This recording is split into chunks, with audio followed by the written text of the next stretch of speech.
नमस्कार दोस्तों, जागृति क्लासेस के यूट्यूब चैनल पर आपका स्वागत है। दोस्तों, आज हम संधि की श्रृंखला में ये वीडियो लेकर के आए हैं जिसमें हम व्यंजन संधि के बारे में चर्चा करेंगे। दोस्तों, पिछले वीडियोस में भी हमने संधि का सामान्य परिचय, स्वर संधि और उसके पांचों भेद, और उसके बाद में हम आज व्यंजन संधि का ये वीडियो लेकर आए हैं। तो आप इसको ध्यान से समझें कि व्यंजन संधि पढ़ने के लिए हमें क्या क्या चीज़ों की जानकारी उपयोगी रहती है और किस तरह इसको पढ़ा जाता है।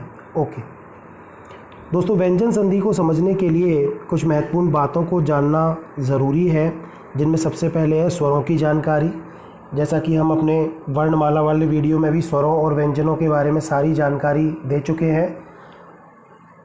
सामान्य रूप से इस वीडियो में भी हम आपको ये सामान्यतः बताएंगे कि स्वर 11 होते हैं, और डीपली अगर आपको ये पढ़ने हैं तो आप वर्णमाला वाला वीडियो एक बार देखें। दोस्तों, इसके अलावा व्यंजनों की जानकारी हमें, क्योंकि व्यंजन संधि पढ़ रहे हैं, इसलिए हमें व्यंजनों की जानकारी मुख्य रूप से इस वीडियो में हमें होनी चाहिए। देखो दोस्तों, व्यंजन ऐसे वर्ण या ध्वनियाँ होती हैं जिनका उच्चारण स्वरों की सहायता से किया जाता है। जहाँ स्वर उच्चारण की दृष्टि से स्वतंत्र ध्वनियाँ होती हैं, वहीं व्यंजन डिपेंडेंट या आश्रित ध्वनियाँ होती हैं, और व्यंजनों का उच्चारण स्वरों की सहायता से, स्वरों की मदद से किया जाता है। ये बात क्लियर है। व्यंजन मूलतः हलंत या हलयुक्त होते हैं। हलंत का मतलब स्वर रहित दिखाने के लिए, ये वर्णमाला में हमने चर्चा कर चुके हैं। जैसे ये कै में हलंत लगा दिया, इसका मतलब यह है कि इसमें कोई भी स्वर नहीं है। मूलतः ये ध्वनि यही है वर्ण के रूप में, लेकिन जब हम इसको ध्वनि के रूप में उच्चारित करते हैं तो इनके लिए हमें स्वरों की आवश्यकता होती है। तब जो भी मात्रा इसमें होती है जिस स्वर की, वो स्वर की मात्रा इसमें लग जाती है। जैसे कोई मात्रा नहीं है मतलब ए वर्ण इसमें है, और अगर मान लो जैसे आ की मात्रा है तो इसमें आ की मात्रा इस तरह दिख जाएगी। देखिए दोस्तों, व्यंजनों के उच्चारण में स्वर तंत्रियों द्वारा विशेष बल लगाया जाता है, अर्थात स्वर तंत्रियों में कंपन या घर्षण होता है। ठीक है दोस्तों, ये सामान्य विशेषताएं हैं व्यंजनों की। अब मुख्य रूप से व्यंजनों का वर्गीकरण एक बार देख लेते हैं। वैसे हमने वर्णमाला में देख लिया है, पर एक बार देखो। मूल व्यंजन होते हैं 33, संयुक्त व्यंजन होते हैं 4, उत्क्षिप्त व्यंजन होते हैं 2, और ये कुल मिलाकर के इनकी संख्या होती है 39। ठीक है दोस्तों, देखिए स्पर्श या वर्गीय व्यंजन, ये कैसे में तक 25 जो व्यंजन होते हैं वो वर्गीय या स्पर्श व्यंजन होते हैं। ठीक है दोस्तों, इनकी जानकारी हमें इसलिए आवश्यक है क्योंकि बार बार जब हम व्यंजन संधि के नियम पढ़ेंगे तो वहाँ पर वर्गीय व्यंजन का तीसरा, चौथा, पांचवा, पहला, दूसरा वर्ण, इस तरह ही शब्दावली प्रयोग में ली जाएगी। उससे आपको क्लियर हो जाएगा कि वर्गीय व्यंजन का मतलब ये होता है कि आगे और देखेंगे इसके बारे में। अंतस्थ व्यंजन होते हैं 4, यर, लव। ऊष्म व्यंजन होते हैं 4, स, श, श, है। संयुक्त व्यंजन होते हैं 4, श, त्र, ज्य, श्र। उत्क्षिप्त व्यंजन होते हैं 2, ड, ढ। इस तरह कुल 39 व्यंजन यहाँ पर होते हैं। दोस्तों, यहाँ वैसे वर्णमाला का वीडियो आप एक बार देख लें, उसमें इन सारे वर्णों की या पूरी वर्णमाला एक बार आप पढ़ेंगे तो सारी जानकारी आपको हो जाएगी। क्योंकि हमें व्यंजन संधि में इन व्यंजनों की जानकारी सामान्य रूप से होना ज़रूरी है, आवश्यक है, इसलिए ये जानकारी यहाँ पे दी जा रही है। देखिए दोस्तों, जिन वर्गीय व्यंजनों की हमने बात की थी, ये सारे 5 वर्ग हैं। पहला वर्ग, दूसरा वर्ग, तीसरा वर्ग, चौथा और पाँचवा। यानी कि एक वर्ग में व्यंजन की संख्या है 5, तो उसके प्रथम जो वर्ण होता है उसी के नाम से उस वर्ग का नाम होता है। जैसे क वर्ग, ये च वर्ग, च है तो च वर्ग, ये ट है तो ट वर्ग आ जाएगा, ये त है तो त वर्ग, प है तो प वर्ग। दोस्तों, हर इन जो वर्ग हैं इनके प्रथम अक्षर को प्रथम, दूसरे को द्वितीय, तृतीय, चतुर्थ और पंचम, या पहला, दूसरा, तीसरा, चौथा, पांचवा, इस तरह हम बोलेंगे। इन पांचों को पंचमाक्षर भी बोला जाता है, जिनकी चर्चा हम वर्णमाला में भी कर चुके हैं। ये पंचमाक्षर हैं, यानी 5वें वर्गीय व्यंजन में 5वें नंबर पे आते हैं, इसलिए ये हो गए पंचमाक्षर। ठीक है, अब इन पंचमाक्षरों की जगह पर वर्तमान में अनुस्वार का प्रयोग भी किया जाता है। दोस्तों, ये ज़रूरी है संधि में जानने के लिए, क्योंकि संधि में बार बार में इन पंचमाक्षरों की जगह अनुस्वार का भी प्रयोग किया जाएगा। ओके दोस्तों, आगे बढ़ते हैं। देखिए अंतस्थ व्यंजन येरलेव है, ये व्यंजन है, ठीक है। ऊष्म व्यंजन है 4, श, श, से, है, ये तालव्य व्यंजन है।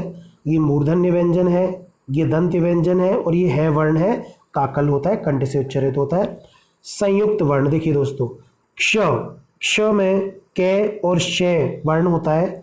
यहाँ हलंत इसलिए लगाया गया है क्योंकि मूल रूप से व्यंजन हलंत युक्त होते हैं, तो दोनों वर्णों में यहाँ भी हलंत आएगा। कई बार बच्चे पूछते हैं कि सर इसमें सही कौन सा है, हलंत वाला सही है या बिना हलंत वाला सही है। दोस्तों कंफ्यूज होने की ज़रूरत नहीं है, यहाँ पे ये दोनों वर्ण ही सही है, गलत कोई सा भी नहीं है। जब हम वर्णमाला लिखते हैं तो ये हलंत वाला वर्ण प्रयुक्त होता है क्योंकि व्यंजनों में हलंत लगा होता है, यानी कि स्वर नहीं है। अगर कोई आपको ये वर्ण भी पूछे कि बताओ ये सही है या गलत है, तो दोस्तों ये भी सही है। हाँ, लेकिन इसका जब अपन वर्ण विस्तार करेंगे तो इसमें क वर्ण के साथ में श षटकोण, और क्योंकि हलंत लगा हुआ नहीं है और स्वर की मात्रा हमें दिखाई दे रही है, इसलिए इसमें ए स्वर भी आएगा। दोस्तों दोनों सही है, यहाँ के कहीं भी कंफ्यूज होने की आपको जरूरत नहीं है। देखिए दोस्तों त्र वर्ण में तय और रे होते हैं, ज्य, जय और ये होते हैं, इसका उच्चारण हम ज्ञ करते हैं, ये वर्णमाला में हम चर्चा कर चुके हैं। श्रेय में श और रे वर्ण होते हैं, ठीक है दोस्तों। इसके अलावा हमें घोष और अघोष वर्णों की जानकारी भी यहाँ पे होना ज़रूरी है, क्योंकि व्यंजन संधि में घोष और अघोष वर्णों का बार बार जिक्र होता है। देखिए दोस्तों, घोष वर्ण जिनके उच्चारण में स्वर तंत्रियों में कंपन या घर्षण होता है या गूंज होती है, तो वर्ण का ये 3, 4, 5 का मतलब है जो हमने वर्गीय व्यंजन अभी पढ़े हैं कैसे मैतक के, उन वर्गीय व्यंजन के सारे तीसरे, सारे के सारे चतुर्थ और सारे के सारे पंचम, यानी कि 5 वर्ग थे, 5 तो ये हो गए, 5 ये हो गए, 5 ये हो गए, तो 15 वर्ण तो ये हो गए, ये 11 है, 5 ये हो गए और 11 स्वर हो गए। तो ऐसे करके 15 और 5 20 और 11 31, कुल 31 वर्ण हैं जो घोष वर्ण कहे जाते हैं। इसके अलावा अघोष वर्ण जिनके उच्चारण में स्वर तंत्रियों में घर्षण नहीं होता है या बहुत कम होता है, पहला और दूसरा, यानी 5 वर्ण ये 5 वर्ण, ये पहले का मतलब पूरे क च ट त प, ठीक है, ये सारे के सारे 5 ये, ठीक है, तो और 3 ये, कुल मिला के 10 और 3 13, ऐसे करके ये अघोष वर्ण होते हैं। दोस्तों ये आपको याद रखना पड़ेगा कि 345 येरलेव है और सभी स्वर, ठीक है, ये आपको घोष वर्ण में याद रखना पड़ेगा। अघोष में पहला और दूसरा वर्ण वर्गीय व्यंजन का और तीनों श, ठीक है, ये आपको यहाँ पर समझ में आ गया होगा। ठीक है दोस्तों अब हम उन कुछ शब्दों की, वर्णों की चर्चा करते हैं जिनका प्रयोग हम बार बार व्यंजन संधि में देखते हैं। देखिए कुछ महत्वपूर्ण शब्द हैं जिनको जानना आपके लिए आवश्यक भी है, उपयोगी भी रहेगा। जैसे वाक शब्द है, वाक का मतलब होता है वाणी। अब ये देखो हलंत लगा हुआ है, सारे इन वर्णों में अंत में हलंत लगा हुआ है, यहाँ भूभृत में हलंत नहीं लगा, भूल गए लगाना, आप लगा लेना, ठीक है। तो देखिए ये वाक, ये जो वो शब्द हैं जो बार बार व्यंजन संधि में आपको आएंगे। इन शब्दों को जानकारी आपके लिए इसलिए आवश्यक है कि आपके दिमाग में एक चित्र बन जाए, एक इमेज बन जाए कि यस इस तरह का कोई शब्द हमने देखा है और ये सही है, ठीक है, सार्थक शब्द है, निरर्थक नहीं है। वाक का मतलब होता है वाणी, दिक का मतलब होता है दिशा, वणिक का मतलब होता है बनिया महाजन, सम्यक का मतलब होता है संपूर्ण, ठीक है। ऋक का मतलब होता है ऋचा, जैसे वेदों की जो श्लोक है उनको ऋचा या ऋक कहा जाता है। दृक् का मतलब होता है दृष्टि, त्वक का मतलब होता है त्वचा, प्राक का मतलब होता है प्राचीन, ठीक है दोस्तों। ऐसे ही इन सारे शब्दों का कुछ ना कुछ अर्थ होता है, पर आपको ये शब्द याद रहने चाहिए कि इनका वृहित, एतत्, वियत, उत, चित, भूभृत, अप, सुप, ये वो शब्द हैं जिनका जिक्र बार बार संधि में आएगा। इनके अर्थ भी आपको पहचान में आ जाएंगे और इनके अर्थ के लिए हम एक अलग से वीडियो देंगे, उसमें आपको इन सारे शब्दों का अर्थ वहाँ पे समझ में आ जाएगा। देखिए दोस्तों इसके अलावा कुछ और भी शब्द हैं जिनका प्रयोग बार बार संधि में आएगा, बस एक बार आप दिमाग में बिठा लो इनको। शक्र, तिर्यक, अच, देखो इनके आगे हलंत लगा हुआ है ना, तो आप ध्यान रखें कि हलंत के रूप में ये संस्कृत शब्द हैं जो हलंत के रूप में प्रचलित हैं। षट, षटकोण, इस तरह की संधि, षट, षड्यंत्र, इस तरह की संधि आएंगी। षट का मतलब होता है 6 हलंत वाला, ठीक है, बिना हलंत वाला ये वाला षट गलत है, ठीक है दोस्तों। मृत, मिट्टी होती है। जगत, ठीक है, हलंत वाला भी होता है, हालांकि जगत बिना हलंत वाला भी सही है, पर आपको जब व्यंजन संधि की बात आएगी तो हलंत वाला जगत बार बार आएगा। तत्, सत, भगवत, श्रीमत, विद्वत, ठीक है, शरत या शरद, रिद, हृदय के लिए आया है रिद, संसद, परिषद, संपद, आपद, विपद, उत, उद, सत, सद, इस तरह के शब्द, हनुमत, ठीक है, इस तरह के शब्द बार बार आपके लिए संधि में आएंगे। ये शब्द एक बार आपको दिमाग में बिठाने हैं कि इनका अर्थ अभी जानना जरूरी नहीं है, अर्थ के लिए आपको बार बार जब शब्द पढ़ेंगे तो अर्थ भी समझ में आ जाएगा दोस्तों, ठीक है। देखिए कुछ और शब्द हैं, जैसे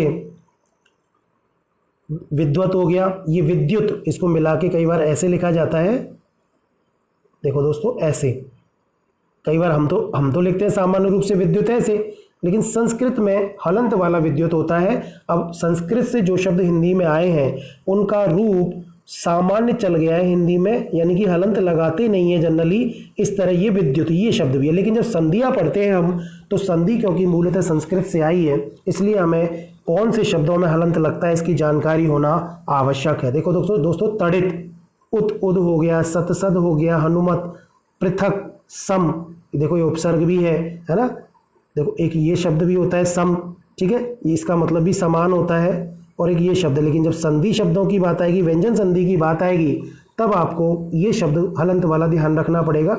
उपनिषद में हलंत आता है दोस्तों, ठीक है। इसके अलावा और भी कई सारे शब्द हैं जो बार बार आपकी संधियों में आएंगे, जैसे सम, अहम, अलम, प्रलयम, भयम, तीर्थम, इनके सबके अंत में मैं है। देखो शुभम, किम, पुरम। अब दोस्तों देखिए ये मैं पंचमाक्षर में आता है। अब ये हम जब संधि के नियम पढ़ेंगे तो हमें देखेंगे कि ये पंचमाक्षर अनुस्वार में बदलेगा, ठीक है। अब ये ध्यान रखना है आपको कि कौन से शब्द के अंत में मैं आता है। स्वयं इस तरह भी लिखा जाता है, देखो ये अनुस्वार बना हुआ है यहाँ पे। ऋतम, शाकम, देखो ये मैं और ये ऊपर ऐसे चल गया बिंदी के रूप में। विश्वम, विश्वम, अहन, ये अंत में इनके न है। राजन, युवन, आत्मन, ठीक है दोस्तों। देखिए और बहुत सारे शब्द हैं, स्वामिन, मंत्रिण, पक्षिन, योगिन, तपस्विन, तेजस्विन, ओजस्विन, शशिन, मेधाविन, ठीक है। किम, पुरम, मृत्युम, धनम, चिरम, ठीक है, परम, धुरम, वसुम। ये मैं वाले जितने भी शब्द हैं ये आपको अनुस्वार के रूप में बदलते हुए नजर आएंगे जब हम व्यंजन संधि पढ़ेंगे। ये जो न अंत वाले शब्द हैं जिनमें सब में न में अंत हो रहा है, यानी अंत में न है हलंत वाला, ये लोप वाली संधि में हम इसको देखेंगे कि किस प्रकार से पक्षिन प्लस राज, पक्षी राज बन जाएगा। पक्षी, पक्षी राज, दोस्तों ये बन गया पक्षी राज। हाँ, हम पक्षी जब लिखते हैं तो बड़ी ई की मात्रा आती है, लेकिन पक्षी के बाद में अगर कोई शब्द होता है तो छोटी ई की मात्रा आती है, इसलिए ये वाला पक्षी राज अगर अपन लिखें पक्षी राज तो ये रॉन्ग है, ठीक है। अब ये सारी चीज़ें हम संधि के नियमों में पढ़ेंगे, पर आपको ये शब्द ध्यान में रखने हैं। ये मेधाविन होता है, इससे मेधावी बनता है, लेकिन जब ये किसी और शब्द में जुड़ता है तो मेधावी में वी में छोटी मात्रा ही आती है। शशि, ओजस्विन, ठीक है दोस्तों, ये शब्द दिमाग में बिठा लो बार बार। अब ये संधियों में आपके आएंगे, ये मायाविन, यशस्विन, ठीक है दोस्तों, इस तरह। इसके अलावा दोस्तों ये व्यंजन संधि में कुछ और चीज़ें हैं जो हमारे लिए जानना ज़रूरी है। देखो ये कुछ उपसर्ग हैं जो व्यंजन संधि में प्रयुक्त होते हैं। अब उपसर्गों को जनरली हम उपसर्गों में ही पढ़ते हैं वैसे तो, पर फिर भी व्यंजन संधि से पहले इनका जानना इसलिए ज़रूरी है कि हमें पता लगे कि भाई विसर्ग से उपसर्गों से भी व्यंजन संधि बनती है, तो आप विच्छेद करते समय इन शब्दों को ध्यान में रख सको। देखो दोस्तों सु और अनु दोनों में सब में अंत में उ है। ये वी, नी, परी, प्रति, अभी, इन शब्दों में ये सारे के सारे उपसर्ग हैं, ठीक है। ये उपसर्गों से भी व्यंजन संधि के शब्द बनते हैं, देखेंगे हम जरा इनको। देखो दोस्तों अभी हमें केवल ये समझना है, दिमाग में ये बिठाना है कि उपसर्ग से भी व्यंजन संधि के शब्द बनते हैं, ठीक है दोस्तों। कैसे बने, क्या बने, ये सारी चीज़ें हमें अभी जानना ज़रूरी नहीं है, ये हम जब नियम पढ़ेंगे तब वहाँ हम इन चीज़ों को पढ़ेंगे। जैसे देखो सु से बनेगा सुषुप्त, ठीक है दोस्तों, सु प्लस सुप्त। अब ये वाला से,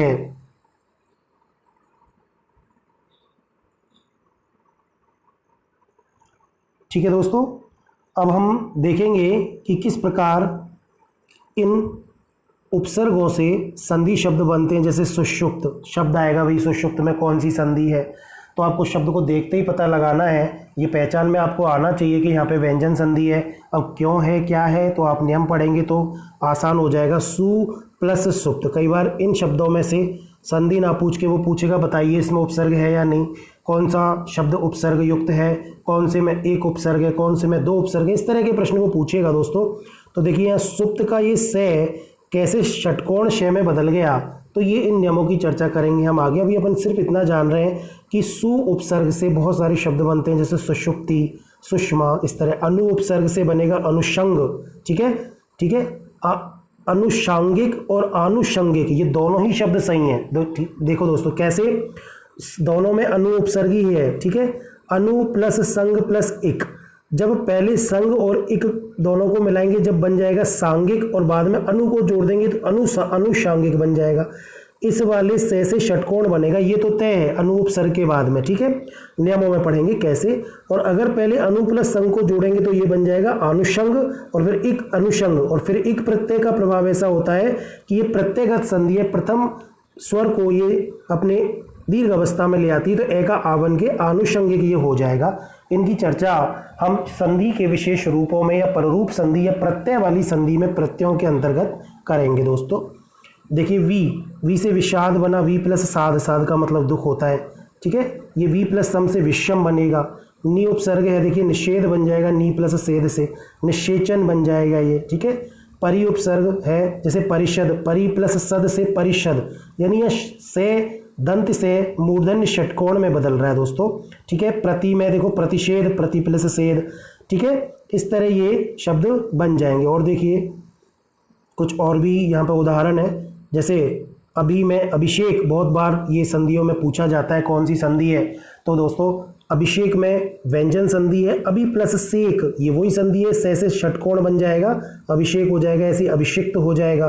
प्र उपसर्ग से भी प्रणय बनता है, प्र प्लस ने, प्रणीत बनेगा, प्रणेता बनेगा, ठीक है। परि से परिणाम, परिणय, परिमाण, इस तरह के शब्द बनते हैं। अधि से अधिष्ठाता, ठीक है, अधि प्लस स्थाता। कैसे बना इसके बारे में आप अभी ना सोचें, इसकी चर्चा हम नियमों में स्पष्ट रूप से अलग से करेंगे विस्तार से। ये अधिष्ठान बन जाएगा। अभी आप ये देखें कि कैसे उपसर्ग से नए शब्द बनते हैं। जब ये संधि शब्द आएगा तो आपको इनको छांटने में आसानी रहेगी कि अरे यस हमने अधि उपसर्ग पढ़ा हुआ है, तो कहीं अधि तो नहीं निकलेगा इसमें से। और जब बाद वाले शब्द को देखेंगे अधि प्लस स्थान, तो आपको पता चल जाएगा कि ये कौन सा नियम इसमें लग रहा है। अनु से अनुष्ठान, अनु प्लस स्थान से बन जाएगा, अनुष्ठाता बन जाएगा। प्रति से प्रतिष्ठान बन जाएगा, प्रति प्लस स्थान, प्रतिष्ठापक बन जाएगा दोस्तों। देखिए जैसे युधिष्ठिर शब्द बहुत बार पूछा जाता है संधियों में, युधि प्लस स्थिर, ठीक है दोस्तों। युधि का मतलब होता है युद्ध में, तो युद्ध में जो स्थिर होता है युधिष्ठिर। युधिष्ठिर नहीं है, ये युधिष्ठिर है, क्योंकि स्थिर से बनेगा, ठीक है दोस्तों। तो ये वो शब्द हैं, ये वो उपसर्ग हैं जो संधि में हमें काम आते हैं। इसके अलावा देखो और भी यहाँ पे कुछ शब्द बना रखे हैं। वी उपसर्ग है, विच्छेद, वी प्लस छेद, है ना। अब देखिए यहाँ पे वी प्लस छेद, चे अपने आप ही जने कहाँ से आ गया इसमें, तो ये चागम संधि पढ़ाएंगे हम आपको। चागम यानी कि कई बार ऐसा होता है जब प्रथम और द्वितीय वर्ण मिलेंगे तो नया शब्द, यानी ना तो ये चेंज होगा ना ये चेंज होगा, एक नया ही शब्द आ जाएगा, चे आ जाएगा, तो चागम संधि हो गई। जैसे विच्छेद है, परिच्छेद है, ठीक है। इस तरह परिच्छेद, ये वाला शब्द देखो, परिच्छिन्न, अनुच्छेद, ये वही संधि है, चागम संधि के उदाहरण है इनमें सब में। आच्छादन में आ प्लस छादन, देखो चे का आगम हो गया, ये भी चागम संधि है ना। प्र से प्रच्छन्न, ये भी चागम संधि का उदाहरण है। प्रच्छादित, ये भी चागम संधि का है। देखिए परि प्लस कार से परिष्कार या शय का आगम, षटकोण का आगम हो गया, शागम संधि हो जाएगी, परिष्करण, ठीक है दोस्तों। सम, देखो ये उपसर्ग है सम, सम संस्कृत कैसे बना, सम प्लस कृत से क्या बन जाएगा, संस्कृत या से का आगम, तो ये सागम संधि। यानी एक संधि का एक रूप है व्यंजन संधि का, जिसमें ना तो पहला वर्ण बदलता है ना दूसरा, लेकिन व्यंजन का आगम हो जाता है। अब वो चाहे च हो, चाहे षटकोण वाला श हो या दंत्य से हो, तो ये व्यंजन में परिवर्तन हो रहा है क्योंकि नया व्यंजन जोड़ रहा है, इसलिए वो ये संधि का एक भेद माना जाएगा। अभी हम इनकी सबकी चर्चा आगे करेंगे दोस्तों। ये उम्मीद है समझ में आ रहा होगा आपको इसमें। अब देखिए दोस्तों, मूल रूप से जिस व्यंजन संधि की हम बात करते हैं वो व्यंजन संधि अब आइए दोस्तों, अभी तक तो हमने उन बातों पर चर्चा की थी कि संधि, व्यंजन संधि को पढ़ने से पहले हमें किन किन बातों की जानकारी होना आवश्यक है। अब देखिए दोस्तों, ये व्यंजन संधि है। परिभाषा अगर अपन इसकी देखें तो जहाँ व्यंजन में परिवर्तन, हमने संधि की शुरुआत की क्लास में परिचय में बताया था कि वर्ण परिवर्तन के आधार पर संधि के मुख्य 3 भेद हैं। स्वर में परिवर्तन होता है तो स्वर संधि, व्यंजन में परिवर्तन होता है तो व्यंजन संधि, और विसर्ग में परिवर्तन होता है तो विसर्ग संधि। तो दोस्तों, जब हम व्यंजन संधि की चर्चा कर रहे हैं तो ये बात तो स्पष्ट है कि जब व्यंजन में विकार या परिवर्तन होगा तो ही व्यंजन संधि होगा। ठीक है दोस्तों, अब देखिए, व्यंजन संधि की 3 परिस्थितियां हो सकती हैं। जब अपन व्यंजन परिवर्तन की बात कर रहे हैं तो क्या परिस्थिति हो सकती है? देखिए, या तो दोनों वर्ण व्यंजन होंगे, वर्णों की बात कर रहा हूं मैं। संधि शब्द आते ही दिमाग में सबसे पहले संधि किन के बीच में होती है दोस्तों? वर्णों के बीच में। ठीक है, संधि के परिचय में हमने पढ़ा था। तो या तो दोनों वर्ण क्या होंगे? व्यंजन होंगे, या पहला व्यंजन दूसरा स्वर होगा, या पहला स्वर दूसरा व्यंजन होगा। दोस्तों, ये बहुत इंपॉर्टेंट चीज़ है, ये बात मैं आपको बता दूं, क्योंकि कई किताबों में, गाइडों में ज़्यादातर लोग ये बताते हैं कि जब व्यंजन के बाद स्वर या व्यंजन हो। दोस्तों, व्यंजन के बाद स्वर या व्यंजन तो हो सकता है, लेकिन वो ये बताना भूल जाते हैं कि स्वर के बाद भी व्यंजन हो सकता है। ये बात उसमें वो लोग नहीं बताते हैं। ठीक है, व्यंजन के बाद स्वर व्यंजन तो यहाँ है, लेकिन स्वर के बाद भी व्यंजन हो सकता है, वहां भी व्यंजन संधि होगी। ये ध्यान रखने वाली बात है दोस्तों। 3 परिस्थितियां इसकी हो गई। अब एक बार अपन जरा संधि की छोटी सी परिभाषा जो हमने शुरू में पढ़ी थी उस पर चर्चा करते हैं कि वर्णों की अत्यंत समीपता के कारण, अर्थात वर्णों के पास पास आने के कारण जो विकार या परिवर्तन होता है वो संधि होता है। प्रथम शब्द का अंतिम वर्ण और द्वितीय शब्द का प्रथम वर्ण दोनों नज़दीक आते हैं, उन्हीं की हम यहाँ चर्चा कर रहे हैं। जिन 3 परिस्थितियों की हमने बात की थी दोस्तों, वो ये 3 परिस्थितियाँ यहाँ पे आपके सामने उपस्थित है। देखिए, व्यंजन के बाद में अगर व्यंजन होगा, अभी हमने व्यंजनों की चर्चा कर ली है इससे पहले, तो जगत और नाथ। देखिए, यहाँ पे अंतिम शब्द तय है और ये नय भी क्या है? व्यंजन, दोनों व्यंजन है। ओके, व्यंजन, अब इस स्थिति में ये तय का नय हो गया। अब कैसे बदला, इसकी चर्चा नियमों में हम करेंगे। अभी अपन सिर्फ ये समझ रहे हैं कि व्यंजन व्यंजन जब होता है तो जगत प्लस नाथ से जगन्नाथ बन जाएगा। ये व्यंजन प्लस व्यंजन का उदाहरण हो गया। व्यंजन के बाद में स्वर कैसे होगा? जैसे जगत प्लस ईश है, भाई ई स्वर है और तय व्यंजन है, सिंपल है, क्या बन जाएगा? जगदीश बन जाएगा। समझ में आ रहा होगा।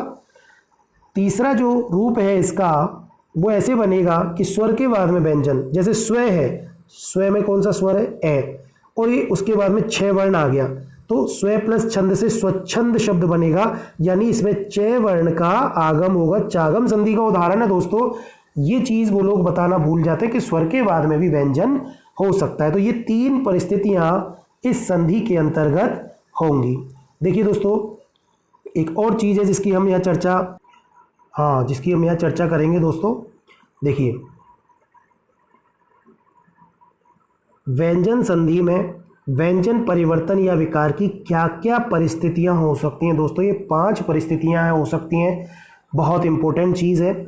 और क्योंकि संधि के, व्यंजन संधि के बारे में जब आप किताबों में पढ़ेंगे तो वहाँ इनके 25-40 नियम आपको देखने को मिलेंगे दोस्तों।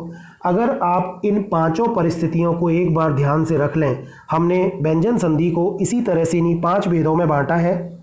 बहुत आसानी रहेगी आपको इनको समझने में। एक बार इनकी परिस्थितियां समझें, स्थितियां समझें कि किस प्रकार ये परिवर्तन हो सकता है। दोस्तों देखिए, व्यंजन संधि में व्यंजन परिवर्तन या विकार की पहली स्थिति, प्रथम व्यंजन में परिवर्तन। क्योंकि हम ये तो देखते ही आ रहे हैं कि संधि में वर्ण परिवर्तन होता है।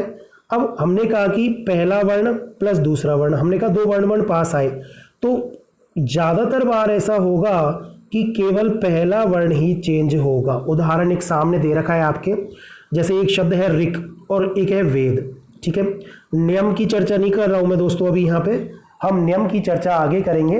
अभी आपको परिस्थितियां समझनी है, स्थितियां समझनी है, किस प्रकार से ये प्रथम वर्ण में परिवर्तन होता है दोस्तों। ऋक और वेद ये 2 शब्द हैं।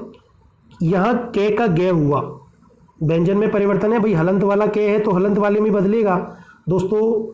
वर्ण संधियों में आप देखेंगे, क्योंकि एक ही वर्ण बदलता है। अगर इसमें स्वर होता पूरा ये बिना हलंत का होता तो इसमें ए होता, फिर स्थिति अलग होती। क्योंकि यहाँ पे हलंत लगा हुआ है, इसका मतलब कै ही है अंतिम वर्ण, और कै इस वे के प्रभाव से गे में बदल गया तो ये हो जाएगा ऋग्वेद। ठीक है दोस्तों, अभी कौन से नियम से हुआ इसकी चर्चा हम आगे करेंगे, पर आपको इतना ध्यान रखना है कि प्रथम व्यंजन में परिवर्तन, यानी कि ये वो स्थिति है, उस नियम को आपको याद रखना है कि कचड़ तब के बाद में अगर घोष वर्ण आता है तो कचड़ तब अपने ही तीसरे वर्ण में बदल जाता है। ये क प्रथम वर्ण में आता है, देखिए क और क ख ग ये तीसरा वर्ण है, यानी पहले का यहाँ तीसरा हुआ। ये नियम की मैं चर्चा कर रहा हूँ यहाँ पे, जिसके बारे में विस्तार से आगे बताएंगे, पर आपको सिर्फ इतना याद रखना है कि ये प्रथम व्यंजन में या प्रथम वर्ण में परिवर्तन होता है। ठीक है, तो ये पहली स्थिति, सबसे महत्वपूर्ण नियम यही है दोस्तों इसमें, है ना। आगे चलते हैं, देखिए द्वितीय व्यंजन में परिवर्तन। कई बार ऐसा होगा कि केवल और केवल द्वितीय व्यंजन बदलेगा, ये पहला वर्ण, ये दूसरा वर्ण, और केवल दूसरा वर्ण बदल करके नए वर्ण में बदल जाएगा। जैसे हमने अभी देखा था, ये क्या है, अभी उपसर्ग है, सेक से शेक हो गया, इस अभी के चक्कर में इस से क्या हो गया, शेक, अभिषेक बन गया। इस अभी ई के प्रभाव से ये से षटकोण में बदल जाएगा, अभिषेक हो गया। दूसरा वर्ण बदला केवल, देखिए ये पहला और ये दूसरा, पहले वर्ण में क्या था ई, दूसरा वर्ण क्या था से, ई के वजह से ये षटकोण में बदल गया। तो यहाँ ऐसा हुआ कि केवल और केवल दूसरा ही वर्ण चेंज हुआ। ठीक है दोस्तों, दो स्थितियां हो गई, एक में पहला केवल पहला चेंज हो रहा है वर्ण, दूसरे में केवल दूसरा वर्ण चेंज हो रहा है। दोस्तों तीसरी स्थिति ये हो सकती है कि दोनों ही वर्ण चेंज हो जाए, यानी पहला और दूसरा ये दोनों ही चेंज होकर के दोनों ही नए वर्ण में बदल जाए। कैसे, जैसे देखिए उत प्लस हार, ते का यहाँ दे हो रहा है का धे हो रहा है, कौन से नियम से हो रहा है आगे चर्चा करेंगे। इसी हिसाब से हमने नियमों में भी इसको अलग अलग बांटा है। उत प्लस हार से उद्धार शब्द बन जाएगा, ऐसे भी लिखा जाता है इसको। ठीक है, दोनों ही वर्ण बदल रहे हैं दोस्तों। इस तरह पढ़ने से आपके दिमाग में एकदम क्लियर पिक्चर बन जाएगी कि कौन से नियम है जिनसे केवल प्रथम वर्ण बदलता है, कौन से नियम है जिनसे केवल द्वितीय वर्ण बदलता है, और कौन से नियम है जिनसे दोनों व्यंजनों में परिवर्तन होता है। दोस्तों देखिए दो स्थितियां और हैं ये लास्ट की। इन दोनों स्थितियों में आप देखेंगे, जब वर्ण परिवर्तन तो हमने देख लिया, पहला बदल रहा है या दूसरा बदल रहा है या दोनों बदल रहे हैं। अब क्या बचा, अब देखो दोस्तों बहुत इंपॉर्टेंट, व्यंजन आगम। अगर दोनों शब्द दोनों वर्ण नहीं भी बदल रहे तो भी एक नया वर्ण आ रहा है। देखिए कैसे, पहला एज इट इज है, दूसरा एज इट इज है, इस प्लस की जगह कह दो या कह दो कि इन दोनों वर्णों के प्रभाव से एक दूसरे वर्ण का आगम हो जाएगा। कैसे, और वो जो आने वाला वर्ण होगा वो व्यंजन ही होगा दोस्तों। जैसे देखिए छत्र में ए में अंतिम स्वर है, ठीक है, छह छह छाया वाला छह। अब इन दोनों के प्रभाव से च का आगम हो गया छत्र छाया। बहुत बार एग्जाम में यही सवाल, ये उदाहरण पूछा हुआ है, छत्र छाया का संधि विच्छेद, या छत्र छाया का संधि विच्छेद पूछता है वो, या फिर छत्र छाया की संधि पूछता है अधिकांशतः। छत्र छाया, वृक्ष छाया, ठीक है, तरुच्छाया, छाया, इस तरह के शब्द इसमें आएंगे। दोस्तों यहाँ पे नियम आगे चर्चा करेंगे, आगम संधि का उदाहरण है। ऐसे ही व्यंजन लोप संधि, देखिए पहला वर्ण मिला दूसरा, या तो पहले वर्ण का कोई व्यंजन लोप हो जाएगा, या दूसरे पहला दूसरा मिला दूसरे का कोई लोप हो जाएगा। कैसे देखिए, जैसे उत या उद के बाद स्थान आया तो लोप हो गया, से का उत्थान बन गया। ठीक है, उत प्लस स्थान से क्या बन गया, उत्थान, तो यह से का लोप हो गया। ठीक है, आत्मन प्लस हंता में यानी नए वर्ण का लोप हो गया, आत्महंता बन गया। ठीक है दोस्तों, जैसे अपन ने अभी एक चर्चा की थी एक शब्द की, जैसे युवन प्लस राज युवराज बन गया उसमें, है ना, नए का लोप। तो यह या तो प्रथम वर्ण का लोप हो जाएगा या द्वितीय का लोप हो जाएगा। तो दोस्तों ये बात आपके सामने क्लियर हो गई होगी। बहुत महत्वपूर्ण तरीका है ये, बहुत अच्छा तरीका है। आप एक बार और ध्यान से इसको सुन लें कि व्यंजन संधि में परिवर्तन या विकार की 5 स्थिति हो सकती हैं। या तो प्रथम व्यंजन में या प्रथम वर्ण में परिवर्तन होगा, या केवल द्वितीय व्यंजन में या द्वितीय वर्ण में परिवर्तन होगा, या दोस्तों दोनों ही वर्ण बदलेंगे, या नया व्यंजन आगम हो जाएगा, या किसी व्यंजन का लोप हो जाएगा। बहुत इंपॉर्टेंट चीज़ है। अब देखिए दोस्तों ये सारी चीज़ें हमने एक बार देख ली हैं। अब हम सबसे पहले नियम की यहाँ पर चर्चा करेंगे। देखिए दोस्तों बहुत ज़्यादा दिमाग पे आपको बोझ नहीं लेना है। अभी हमने जिन शब्दों की चर्चा की थी कि कुछ शब्द हैं जो व्यंजन संधि में बार बार काम आते हैं, वो शब्द यहाँ पर आपको नज़र आ रहे होंगे। चलिए हम एक बार चर्चा करते हैं। अभी दोस्तों हम सबसे पहले वो पहली स्थिति उठा रहे हैं, पहली स्थिति पे चर्चा कर रहे हैं, जिसमें हमने कहा था कि प्रथम व्यंजन में परिवर्तन के नियम। दोस्तों इसमें 9 नियम है केवल, जो और उन 9 में से भी केवल 4 नियम ऐसे हैं जिनसे परीक्षा में प्रश्न आता है। आप 4 नियम ही कर जाएंगे तो ये समझ लें कि व्यंजन संधि का अगर कोई भी एग्जाम्पल आएगा, एक भी एग्जाम्पल आया तो इन चारों में से ही आता है वो, ठीक है। तो आप हमें 9 पढ़ने हैं बड़े अच्छे तरीके से, पर इन 4 को ज़्यादा फोकस करना है। मैं बताता रहूँगा कि अब देखिए उन्हीं में सबसे महत्वपूर्ण जो नियम है इन चारों में से, वो पहला नियम भी इसी के अंतर्गत आता है दोस्तों। देखिए इस नियम का नाम है घोषीकरण का नियम, ठीक है, या घोष व्यंजन संधि इसको कहा जाता है। देखिए दोस्तों अभी हमने वर्गीय व्यंजनों की चर्चा की थी, यहाँ 1 3 लिखा हुआ है, इसका मतलब है कि पहला वर्ण अपने ही तीसरे वर्ण में बदलता है। देखिए दोस्तों कैसे बदलेगा ये, अभी आप याद करो कि पहले वर्ण क्या थे, सारे अघोष थे, पहला और दूसरा और तीनों से अघोष में आए थे, इसलिए क च ट तप सारे अघोष हैं। ये तीसरा वर्ण है ग जड़ दब, ये गजड़ दब है, तो ये अघोष है और ये घोष है। ये अपने ही यानी क अपने ही तीसरे में, च अपने ही तीसरे में, क अपने ही तीसरे में बदल रहा है, च अपने तीसरे में जय में बदल रहा है, ट अपने तीसरे डे में बदल रहा है, त अपने तीसरे दे में बदल रहा है, पे अपने ही तीसरे बे में बदल रहा है। इन कचड़ तब को गजड़ दब में बदलना बोलते हैं इसको। लेकिन दोस्तों सबसे इंपॉर्टेंट चीज है कि क्यों भाई, कब बदलेगा, ये स्थिति कब बनेगी। तो देखिए दोस्तों, जब कचड़ तब के बाद में या पहले वर्ण के बाद में घोष वर्ण आ जाए। अब आपको घोष वर्ण यहाँ याद होना जरूरी है। 345 यर लय है और सभी स्वर, तो 345 यर लय है और सभी स्वर, तो ये सारे घोष वर्ण है। अगर कचड़ तब के बाद में घोष वर्ण आ जाए तो कचड़ तब अपने ही तीसरे वर्ण में बदल जाएंगे। बहुत इंपॉर्टेंट नियम है, अधिकांश प्रश्न यहीं से पूछे जाते हैं दोस्तों। देखिए इसको परिभाषा के रूप में ऐसे भी कह सकते हैं कि अघोष के बाद, इस अघोष के बाद जब घोष आए यानी कोई भी घोष वर्ण आए तो घोष ये बाद वाला पहले को अपने जैसा बना लेता है, यानी उच्चारण स्थान समान है भाई, कै का भी वही उच्चारण स्थान है, कु विसर्जीय नाम कंठा कंठ, और गै का भी वही उच्चारण स्थान है, सेम उच्चारण स्थान रहेगा पर तीसरे में बदल लेगा। ठीक है दोस्तों, अब ये अघोष है और ये घोष है। भाई घोष, घोष का मतलब है जब स्वर तंत्रियों में कंपन होता है, तो क्या वो ये सोचता है कि जब मैं इतना तेज बोल रहा हूँ, गूंज रहा हूँ, तो अगले वर्ण को भी वो घोष बना लेता है कि भैया तू भी मेरे साथ बोल थोड़ा। ठीक है, कैसे, देखिए ये दोस्तों यहाँ पे एक बात मैं बता दूं आपको कि मैंने 5 के ऊपर और है के ऊपर ये रेड से गोला लगा रखा है, इसकी चर्चा हम करेंगे, मैं बता देता हूँ। संधियों में एक चीज़ अपन ये ध्यान रखें कि संधि के जितने भी, या व्यंजन संधि के ही ये सारे के सारे 9 नियमों की मैं चर्चा यहाँ करूँगा। तो इन सारे नियमों में भी कई बार ऐसा होगा कि 2 नियम आपस में क्लैश करेंगे, टकराएंगे।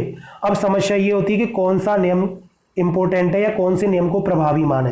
तो दोस्तों आपको पता चल जाएगा इसको पढ़ते समय कि कहाँ पर कौन सा नियम प्रभावी रहेगा। तो देखिए दोस्तों यहाँ पे सारे घोष वर्ण नहीं आएंगे, ये 5वां अगर यहाँ पे है तो उसके लिए कोई दूसरा नियम काम करेगा, ये है अगर आता है तो उसके लिए दूसरा नियम काम करेगा। इसलिए बचा क्या, तीसरा चौथा यर लेब और सारे स्वर, इसलिए यहाँ पे देखिए इनका ये विवरण लिख रखा है। ठीक है, यर लेब और ये सारे 11 के 11 स्वर आ गए दोस्तों। ठीक है, यहाँ पे पंचम अक्षर नहीं है और है वर्ण नहीं है। ठीक है, अब देखिए दोस्तों समझ में आ गया उदाहरण आपको। अब अपन कुछ शब्दों की चर्चा, मैंने पहले भी बताया था कुछ शब्द बार बार संधि में आएंगे। जैसे देखिए वाक का मतलब वाणी, दिक् का मतलब दिशा, सम्यक का मतलब संपूर्ण, तिर्यक का मतलब टेढ़ा या तिरछा, पृथक का मतलब होता है अलग, दृक् का मतलब होता है दृष्टि या नेत्र, त्वक का मतलब होता है त्वचा, प्राक का मतलब होता है प्राचीन, और ऋक का मतलब होता है ऋचा, वेदों की ऋचाएं, श्लोक वगैरह। अब देखिए दोस्तों बहुत सरल तरीका है, बस आपको ये ध्यान रखना है, ये बाद वाला शब्द बहुत इंपॉर्टेंट है कि ये क्या है। देखिए वाक, अब ये वाक शब्द है, ये कै के बाद में ये आ रहा है, हमने देखा था यर लेवे किस में आते हैं, घोष में आते हैं। ये पहला वर्ण है, पहले के बाद में घोष आ गया, कै अपने ही तीसरे यानी कै में बदल जाएगा गे में, तो ये क्या बन जाएगा, वाग युद्ध। वाक प्लस युद्ध का क्या बन जाएगा, वाग युद्ध। ऐसे ही देखिए ऋक प्लस वेद, ये कै किस में बदल जाएगा, अपने ही तीसरे में बदल जाएगा, इस यर लेवे वे की वजह से घोष वर्ण है इसलिए। ठीक है, तो ये बन जाएगा ऋग्वेद। ठीक है दोस्तों, यह समझ में आ रहा होगा आपको, बहुत इंपॉर्टेंट उदाहरण है और अधिकांशतः एग्जामों में यही पूछा जाता है। ऋग्वेद में कौन सी संधि है, भाई व्यंजन संधि है। समझ में आ गया, इसका संधि विच्छेद करिए तो ये ऋक प्लस वेद हो जाएगा। ठीक है, दोनों शब्द अलग अलग हो जाएंगे। हाँ ठीक है, ऐसे देखिए वाक प्लस धारा, वाग धारा बन जाएगा। सम्यक प्लस दर्शन, सम्यक दर्शन बन जाएगा। कै का गे बन रहा है दोस्तों सब में। वाक प्लस वैभव, ये वाग वैभव बन जाएगा, यानी वाणी की शक्ति या वाणी का वैभव। ठीक है दोस्तों, दोस्तों एकदम सरल है, एक बार आप इनको थोड़ा सा गौर से देख लें, आपको पढ़ते ये बहुत सारे मैंने यहाँ उदाहरण दिए हैं ताकि आपको ये परेशानी ना आए, किसी किताब की तरफ ना देखना पड़े कि कई बार क्या होता है, कई लोग किताबों में भी, गाइडों में भी या यूट्यूब पे पढ़ाते समय कुछ ही एक दो ही उदाहरण देते हैं, तो थोड़ा बच्चे को देखना पड़ता है इधर उधर। तो इसलिए मैंने कोशिश ये की है कि ज़्यादा मैं यहाँ उदाहरण दे सकूँ आपको, ताकि आपको और दूसरी किताबों की तरफ ना देखना पड़े। अधिकांश उदाहरण मैंने कई किताबों से और कई अच्छी किताबों से यहाँ पे इकट्ठे करके दिए हैं, आए हुए एग्जाम में प्रश्न भी हैं दोस्तों। ये देखिए, सम्यक प्लस दर्शन से सम्यक दर्शन बन जाएगा, वाक वैभव से वाक वैभव बन जाएगा, वाक प्लस जाल से वाक जाल बन जाएगा, ज है ना। देखिए ज क्या है, च छ जा, तीसरा वर्ण हो गया। ये पहले दूसरे तो अघोष है, ये तीसरा वर्ण हो गया घोष। तो इस कै को पहले को भी काय में बदल देगा, गे में बदल देगा तीसरे में, वाकजाल यानी वाणी का जाल। ठीक है, वाक प्लस दंड से वाकदंड हो जाएगा। वाकदंड का मतलब है हम किसी को जोर से चिल्ला करके उसकी भर्त्सना करते हैं या झिड़की। ठीक है, वाक प्लस दान, वाणी का दान, वागदान वचन देना या सगाई। ठीक है दोस्तों, वाक प्लस व्यवहार, वाग व्यवहार। देखिए ये वे की वजह से कै गे में बदल जाएगा, वाग व्यवहार बन जाएगा। वाग व्यवहार का मतलब होता है कि जो लोग बोलने में बहुत ही अच्छी लैंग्वेज या मुहावरेदार भाषा का प्रयोग करते हैं, तो वाग व्यवहार का मतलब होता है मुहावरा। देखिए दोस्तों, ऐसी वाग प्लस अर्थ, यहाँ पे ये चीज आपको ध्यान रखनी है कि कै के बाद में स्वर आ रहा है। दोस्तों जब हमने शुरू में ये बात बताई थी कि अगर किसी स्वर रहित व्यंजन के बाद में कोई भी स्वर आए तो उस स्वर को वो अपने में मिला लेता है, तो ये क्या बन जाएगा, पूरा कै बन जाएगा। अब क्योंकि यहाँ पे कै का तो क्या बन गया, गे बन गया, तो ये हलंत वाला गे बन गया, लेकिन इसके बाद में ए और है स्वर, इसलिए ये पूरा क्या बन जाएगा, पूरा गे बन जाएगा। तो ये बन जाएगा वागर्थ। वागर्थ का मतलब है वाणी का अर्थ या वाणी का प्रयोग। ठीक है दोस्तों, देखिए दोस्तों, देखिए दोनों यहाँ पे मिले, ये गे हलंत वाला और ए मिल करके पूरा गे बना लिया दोस्तों इन्होंने। ठीक है, अब देखिए कुछ उदाहरणों की और हम चर्चा करते हैं इसमें। दोस्तों उदाहरण खूब सारे हैं, आपको दिक्कत नहीं आएगी, बस आप एक बार इसको गौर से पढ़ लें और कोशिश करें कि इनको अपनी कॉपी में नोट डाउन कर लें, आपको भविष्य में कभी दिक्कत नहीं आएगी। देखिए दोस्तों, दिक प्लस गज, अब तो पता ही चल गया कि ये गे क्या खगा तीसरा वर्ण है, तो ये दिग्गज बन जाएगा। दिक प्लस अंबर, देखिए यहाँ पे वही कै का गे हुआ है इस स्वर की वजह से, क्योंकि सारे स्वर भी तो उसमें है, 3 4 5 ये रे ले वे और स्वर। ठीक है, अब क्योंकि ये स्वर है तो ये कै का गे हुआ और गे को इसमें मिलकर के पूरा गे बन जाएगा, क्या बन जाएगा, ये दिगंबर। ऐसे देखिए दोस्तों, दिक प्लस अंत से बन जाएगा दिगंत। ठीक है, दिक, दिक का मतलब क्या होता है, दिक का मतलब होता है दिशा, तो दिगंत का मतलब दिशाओं का अंत। दिक प्लस विजय, दिग्विजय, यानी कि ऐसा व्यक्ति जिसने सारी दिशाओं को जीत लिया है। ठीक है, दिग्विजय।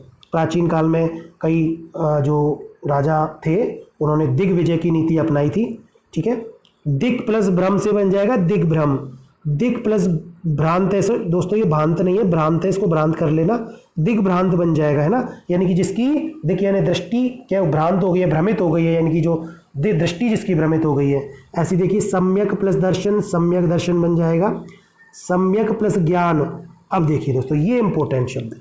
अब ये ज्ञान, क्योंकि इसमें ज्ञान 3 4 5 ये रे लेवे और स्वरों में ये शब्द तो है ही नहीं, ये जे, लेकिन हमें पता है कि ये संयुक्त वर्ण है और इसमें जे और ये वर्ण का मिश्रण है, और क्योंकि जे क्या है, च छ ज तीसरा वर्ण है और तीसरा वर्ण है तो घोष है, तो कै काय में बदल जाएगा दोस्तों, गे में बदल जाएगा, तो ये पूरा क्या बन जाएगा, सम्यक ज्ञान। ऐसी सम्यक प्लस वाणी से सम्यक वाणी बन जाएगा, सम्यक प्लस दृष्टि से सम्यक दृष्टि बन जाएगा। ठीक है दोस्तों, समझ में आ रहा होगा आपको। देखिए और भी यहाँ पे कुछ एग्जाम्पल दिए हुए हैं, बहुत सारे एग्जाम्पल हैं दोस्तों, घबराने की जरूरत नहीं है।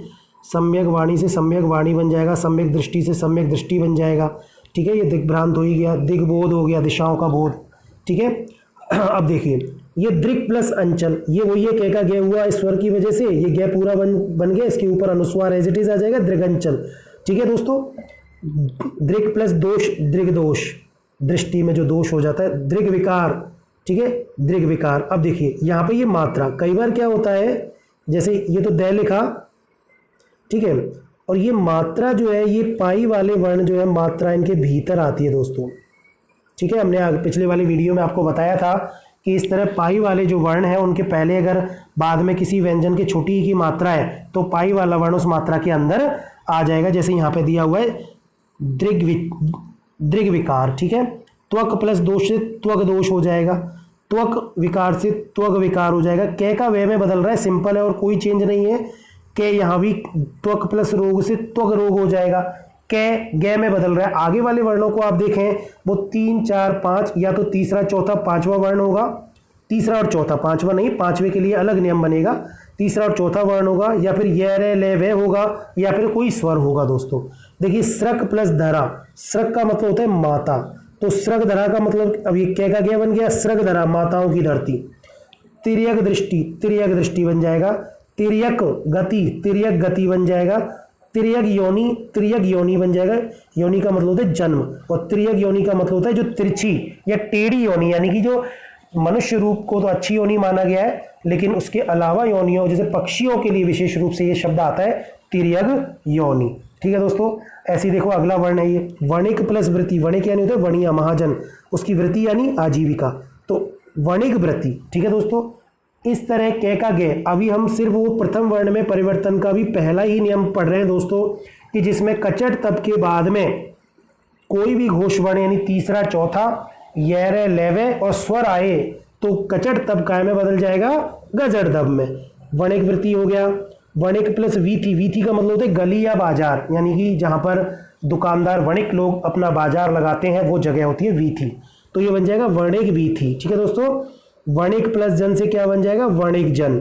वणिक प्लस वैभव से क्या बन जाएगा वणिक वैभव। आप शब्दों को एक बार देखें, कोई चेंज नहीं है दोस्तों। ये आगे वाले इन घोष वर्णों की वजह से के तीसरे वर्ण में अपना अपना ही तीसरे में बदलेगा दोस्तों, ये ध्यान रखना, किसी और के तीसरे में नहीं बदलेगा। कै का तीसरा है क ख ग, तो ये गै में ही बदलेगा। पृथक प्लस वर्ग से पृथक वर्ग, पृथक प्लस जाति से पृथक जाति। ठीक है, ये देखिए ये बहुत बार एग्जाम में ये प्रागैतिहासिक शब्द तो पूछा ही जाता है। प्राक प्लस वैदिक से प्रागवैदिक बन जाएगा। हम देख रहे हैं प्राग प्लस ऐतिहासिक।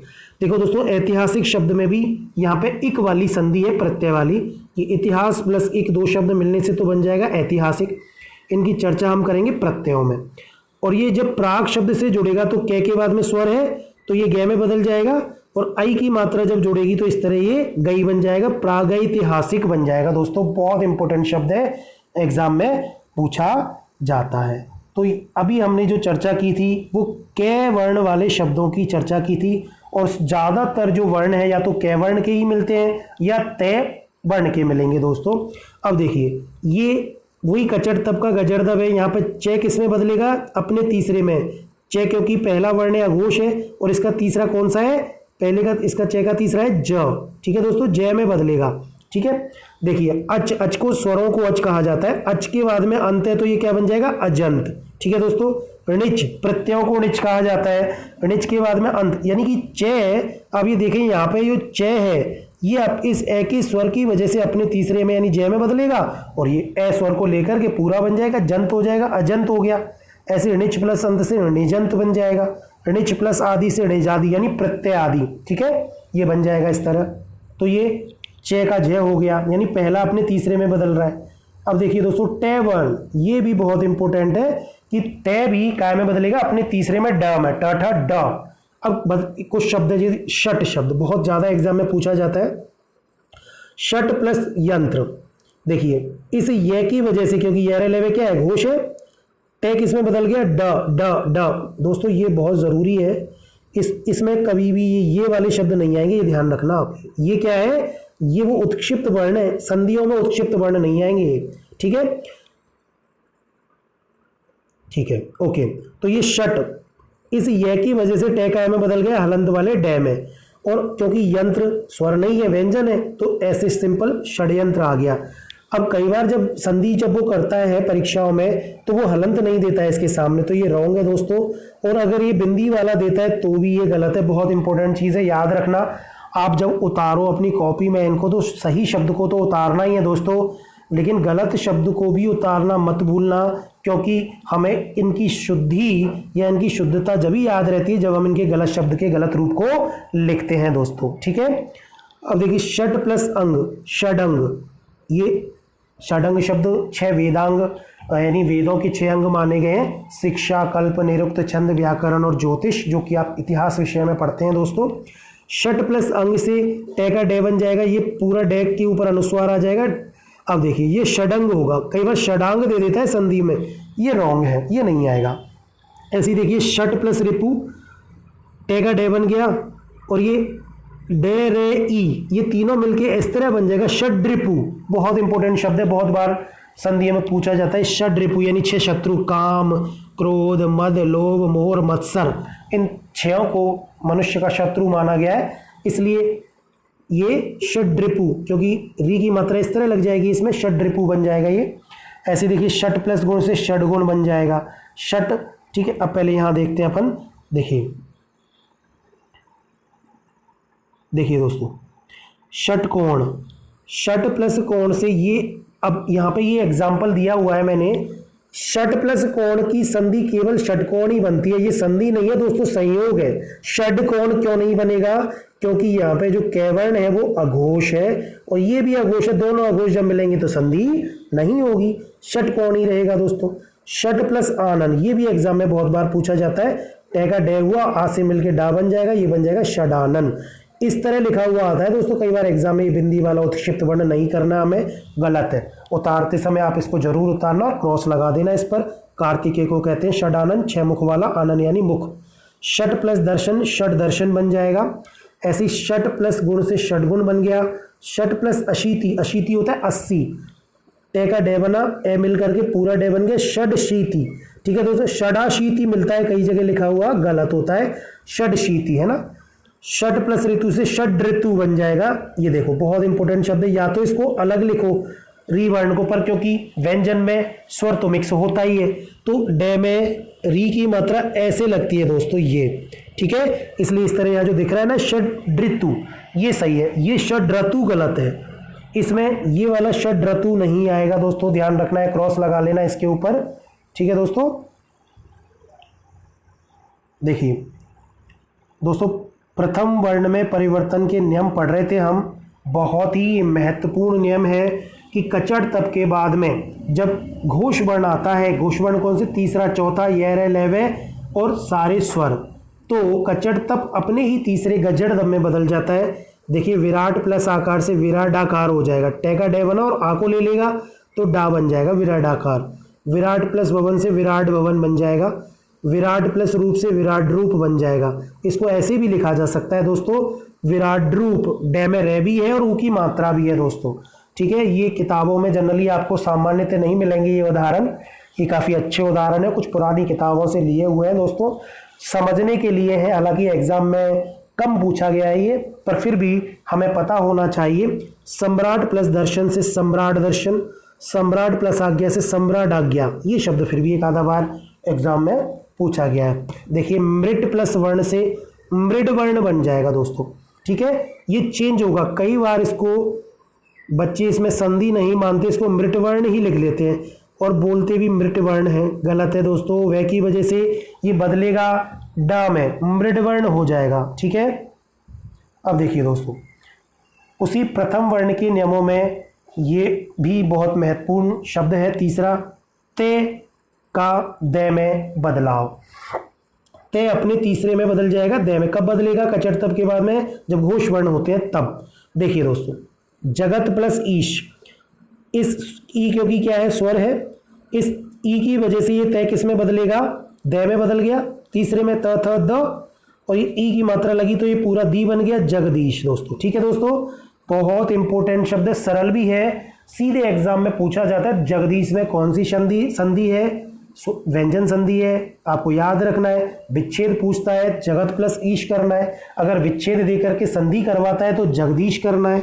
ठीक है दोस्तों, ऐसी जगत प्लस अंबा से जगदम्बा बन जाएगा, जगत प्लस व्यवहार से जगत व्यवहार बन जाएगा, जगत प्लस व्यापार से जगत व्यापार बन जाएगा। ऐसी दोस्तों देखिए इधर सत प्लस उपयोग, यहाँ देखें आप, ये ऊ की वजह से तय दय में बदल गया, सदुपयोग बन जाएगा। इस तरह सदुपयोग, कई बार वो एग्जाम में पूछ लेता है कि सदुपयोग में कौन सी संधि है, संधि के साथ में व्यंजन बता दी भाई, कोई बात नहीं। कई बार ये पूछ लेते हैं कि इसमें कितने उपसर्ग हैं, देखिए सत और उप, इसमें 2 उपसर्ग हैं, ऐसे भी शब्द वो पूछ लेता है, ठीक है। उप प्लस योग से बना है ये, पर यहाँ पर संधि नहीं है, केवल संयोग है।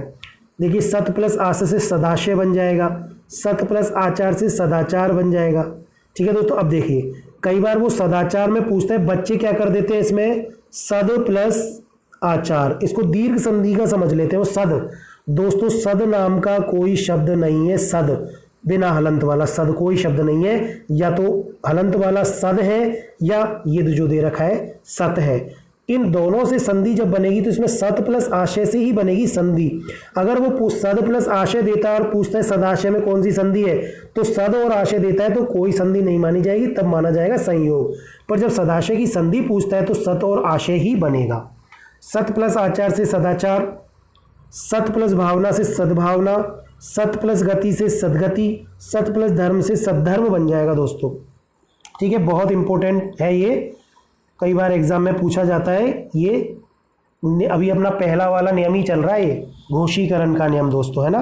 देखिए ये यहाँ पे कुछ और उदाहरण यहाँ पे दे रखे, चित प्लस आनंद चिदानंद बन जाएगा दोस्तों, ठीक है। जगत गति से जगत गति, जगत प्लस गति से जगत गति बन जाएगा। स्यात प्लस वाद से स्यादवाद बन जाएगा, ये जैन दर्शन का एक दार्शनिक नियम है। सत प्लस गुण से सद्गुण बन जाएगा, ठीक है। इस तरह सद्गुण नहीं बनेगा, हलंत लगाना ना भूलें आप, इसको ध्यान रखें, क्योंकि ये ही शब्द सही है, सद नाम का इस तरह कोई शब्द नहीं है। तत् प्लस रूप से तद्रूप बन जाएगा, बहुत बार एग्जाम में पूछा गया है तद्रूप में कौन सी संधि है, संधि विच्छेद क्या है, तो तत् प्लस रूप। चित प्लस रूप से चिद्रूप बन जाएगा, इस तरह लिखा जाता है, मिक्स करके अलग भी लिख देते हैं कई बार। भगवत प्लस रूप से भगवत रूप बनेगा, ठीक है दोस्तों। श्रीमद् भगवत गीता, तय के बाद में भ है तो प फ भ तीसरा वर्ण हो गया, ये क ख ग ये भी तीसरा हो गया, तो दोनों तय काय में बदल जाएंगे, दय में बदल जाएंगे। श्रीमद् भगवद गीता, ठीक है दोस्तों। देखिए कुछ और उदाहरण हम यहाँ देख लेते हैं इसके। तत् प्लस अर्थ से तदर्थ बन जाएगा, एडॉक बेसिस पे जो पोस्टिंग मिलती है तदर्थ नियुक्ति बोलते हैं उसको, ये कई बार उसमें भी पूछ लिया जाता है भाषा में, उसमें पारिभाषिक शब्दावली में। तत् प्लस अनुसार से, देखिए तद अनुसार, इस स्वर की वजह से, ए की वजह से ये काय में बदल जाएगा, दय में, और ये स्वर मिलकर के पूरा दय बन जाएगा, तो ये तदनुसार बन जाएगा दोस्तों। शब्द शुद्धि में पूछा जाता है, तदानुसार कभी भी नहीं बनेगा, ध्यान रखना है, आप गलत को जरूर लिखें अपनी कॉपी में। तत् प्लस अनुकूल से तदनुकूल बनेगा, तदानुकूल नहीं बनेगा, ये रॉन्ग है। ऐसी तत् प्लस उपरांत से तदुपरांत बनेगा दोस्तों, तदुपरांत बहुत बार पूछा जाता है एग्जाम में, ये नहीं बनेगा, ये आपको अपनी कॉपी में ज़रूर लिखना है। देखिए बृहत प्लस आकार से वृद्धाकार बन जाएगा, पूरा ये दय में बदल गए और ये आ इसमें जुड़ जाएगा, तो दा हो जाएगा पूरा वृद्धाकार। वृद्ध प्लस आरण्यक, बहुत बार एग्जाम में पूछा गया है, वृद्धारण्यक ये एक उपनिषद है, वृद्धारण्यक उपनिषद, ठीक है। विद्युत प्लस, ये विद्युत प्लस द्युति, द्युति यानी चमक, विद्युत यानी बिजली, तो विद्युत द्युति, देखिए दोस्तों तय का दय बन गया, विद्युत द्युति, इस तरह मिक्स रूप में ये ऐसे लिखा जाता है। विद्युत तय को दय बनाना है और द्युति को एज इट इज लिख देना है। विद्वत वर्ग से विद्वत वर्ग बन जाएगा, ऐसी उत प्लस गम से उद्गम बन जाएगा। अब देखिए दोस्तों कई बार कई किताबों में उद प्लस गम बता रखा है और बता रखा है कि संयोग है, यस। अगर एग्जामिनर आपको उद प्लस गम करके उद्गम देता है तो फिर कहाँ संधि हुई, तो केवल संयोग है, वर्ण परिवर्तन ही नहीं हो रहा। उत प्लस आहरण, लेकिन अगर दोनों शब्द, ध्यान रखना दोस्तों, उद्गम शब्द में वो पूछता है संधि और पूछता है उत प्लस गम होगा कि उद प्लस गम, तो आपको उत वाले शब्दों पे ही कंसंट्रेट करना है, उत वाले शब्दों को ही ध्यान रखना है, उत ही करना है दोस्तों। उत प्लस आहरण से उदाहरण बन जाएगा, ठीक है दोस्तों। देखिए इसमें कुछ और उदाहरण यहाँ पे दे रखे हैं।